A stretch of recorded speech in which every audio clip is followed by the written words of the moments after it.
যেতিয়া আমি আমাৰ জীৱনত কিবা এটা বেয়া অভ্যাস যেতিয়া আমি এৰি দিওঁ বা আমি কিবা এটা পাপ কাম এৰি দিওঁ তেতিয়া আমি ভাবোঁ কি আমি সেই জীৱনৰ পৰা আমি এই পাপ কামটোৰ পৰা আমি আজাদী হৈ গৈছোঁ বা আমি সেই বেড হেবিটটোৰ পৰা আমি আজাদী হৈ গৈছোঁ বুলি আমি মনতে ভাবি লওঁ।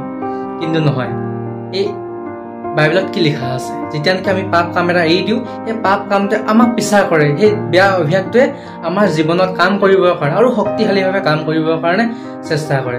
বাইবেলত লিখা আছে শুভবাৰ্তা মতি অধ্যায় 12 তাৰ বচন সংখ্যা 43 পৰা 45লৈকে, যেতিয়া অসুচী আত্মা এটা মানুহৰ পৰা ওলাই গৈ কিনে সি এটা নিজান পানী নথকা শুকান ঠাইবিলাক বিচাৰি ফুৰে।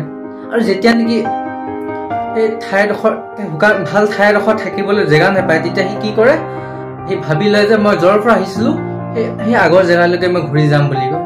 আৰু যেতিয়া সি গৈ কিনে তাত চাই সেই ঠাইডোখৰত সাৰি পুচি থোৱা দেখে, সজাই থোৱা দেখে আৰু পৰিষ্কাৰ কৰি থোৱা দেখে, তেতিয়া সি কি কৰে, সি পুনৰ গৈ কিনে তাতকৈ শক্তিশালী আৰু 7টা দুষ্ট আত্মা আনক্লিন স্পিৰিট যিটো নেকি আমি চেতান বুলি কওঁ লৈ কিনে অহাৰ পিছত সেই মানুহজনৰ সোমাই যায়। তেতিয়া সেই মানুহজনৰ অৱস্থা আৰুৱে বেয়া হৈ যায়।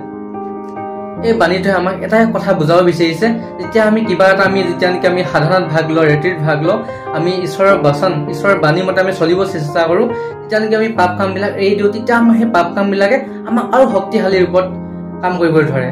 এতিয়া যে ক'লে যে সেই দুষ্ট আত্মা আহি কিনে যে আমাক চাই, মানে সৰা পোছা মানে আমি কি কৰোঁ, আমি প্ৰাৰ্থনা কৰোঁ তেতিয়াহে আমাৰ জেগাডোখৰ চফা হৈ থাকে, বা প্ৰাৰ্থনা কৰোঁ, সাধনাত ভাগ লওঁ আৰু কি বুলি কয় পৰিষ্কাৰ কৰি থওঁ, তেতিয়া মানে সি আহি কিনে সেই নিজান জেগাডোখৰত থাকিবলৈ কাৰণে আৰু মানে ভাল পায়।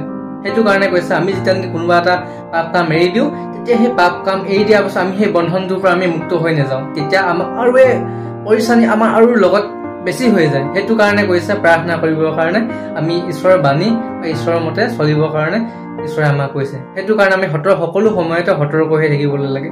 যেতিয়া আমি বেয়া কাম এটা এৰি দিওঁ বা পাপ কাম এৰি দিওঁ আমাৰ চেতানে আৰু ক্ৰিয়া কৰিব বিচাৰে আমাৰ জীৱনত। সেইটো কাৰণে কৈছে আমি সকলো সময়তে শক্তিশালী ঈশ্বৰৰ বাণী আৰু ঈশ্বৰৰ আজ্ঞা মতে চলিবলৈ চেষ্টা কৰিলে আমাক পৰিচানি বাঢ়িব, আমাৰ টেনচন বাঢ়িব, কিন্তু ঈশ্বৰে কৈছে তুমি মোৰ লগত থাকা, মই তোমাক কতোৱে একো হ'ব নিদিওঁ বুলি কৈছে। এটা মই সাধাৰণ উদাহৰণ দিব বিচাৰিছোঁ। ধৰি লওক আপুনি যদি মদ খোৱা বাদ দি দিলে, এই বাদ দিয়া দিনাৰ পৰা আপোনাৰ লগৰবোৰে আপোনাক বহুত ইনচাল্ট কৰিব ধৰিব, এই মানুহজনে মদ খোৱা এৰি দিলে, আমুক কৰিলে তামুক কৰিলে, এনেকৈ বহুত আপোনাক ইনচাল্ট কৰিব ধৰিব। আৰু কেইজন মানে আহিব আপোনাক ক'ব যে সেই আজি খাই লওক, ফ্ৰীকৈ ক'ব। যেতিয়া আপুনি খাই আছিলে সেইটো সময়ত খোৱা মানে নাথাকিব, যেতিয়া নেকি আপুনি এৰি দিব সেইটো সময়ত ক'ব যে খাই লওঁ, আজি একো নহয়, খাই লওঁ এদিনৰ কাৰণে, আজি মোৰ বাৰ্থডে বুলি খাই লওঁ, আজি মোৰ কি বুলি কয় এনিভাৰ্চাৰীৰ কাৰণে খাই লওঁ, এদিন খালে একো নহয়, খাই লওঁ আৰু আমাৰ কথা দস্তিৰ কাৰণে খাই লওঁ, আমাৰ দস্তিটো আমি জীয়াই থাকিবৰ কাৰণে।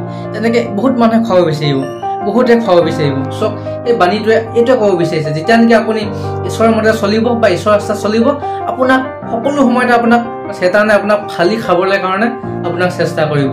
সেইটো কাৰণে কৈছে যেতিয়া আমি সাধনাত ভাগ লওঁ বা আমি প্ৰাৰ্থনা কৰোঁ, আমি কিবা এটা আমি ঈশ্বৰৰ মতে চলিব চেষ্টা কৰিলে কি হয়, আমাক চেতানে সকলো সময়তে আনক্লিন স্পিৰিট যিটো নেকি অপবিত্ৰ আত্মা আমাক এটেক কৰিবৰ কাৰণে সকলো সময়তে আমাক চেষ্টা কৰে।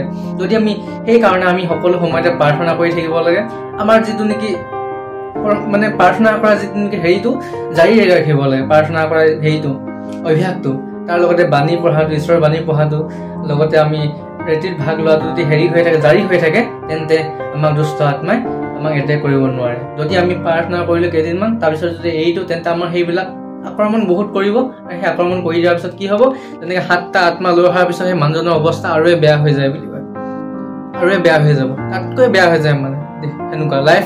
আপোনালোকে চাগে দেখিছে, মই নক'লেও আপোনালোকে গম পাইছে, এইটোতো এটা চিম্পল উদাহৰণ মই দিবলৈ চেষ্টা কৰিলোঁ।